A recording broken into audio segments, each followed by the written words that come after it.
Hello everyone! Every tip I'm about to give you comes directly from mechanics working in the workshop, so there's no need to worry. After reviewing tons of client comments and talking with our workshop technicians, one thing is clear.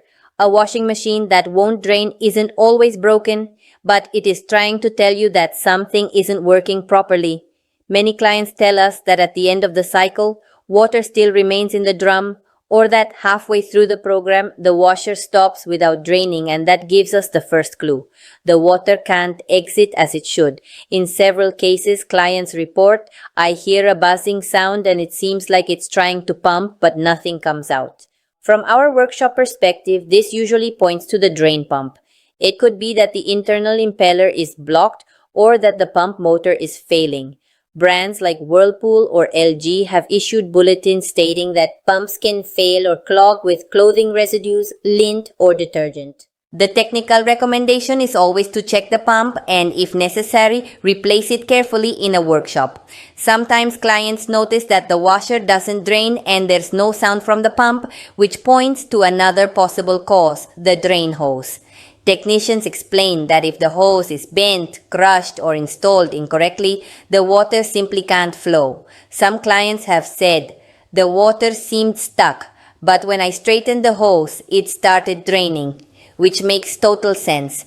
The machine can't overcome physical obstacles blocking its path. Another common scenario is that the washer partially drains, but some water always remains at the bottom.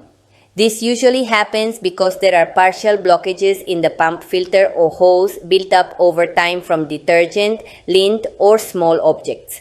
Workshop technicians often say that even a small clog can prevent the pump from working correctly, and regular cleaning of these components keeps the washer in good shape. In some modern models, we see that drainage problems can be caused by sensors or electronic safety systems. Some clients describe that the cycle simply won't start and the machine stays on standby. Here, the water level sensor or control board comes into play. If it detects something unusual, it can prevent the pump from activating to protect the motor.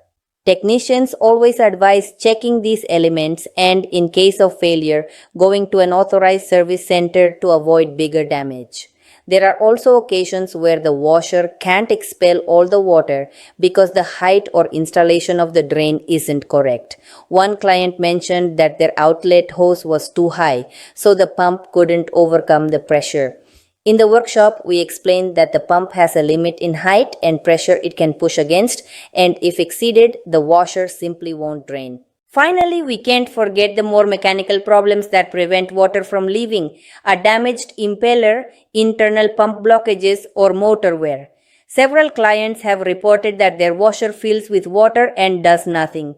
The most common technical explanation is that the motor's power isn't reaching the pump correctly.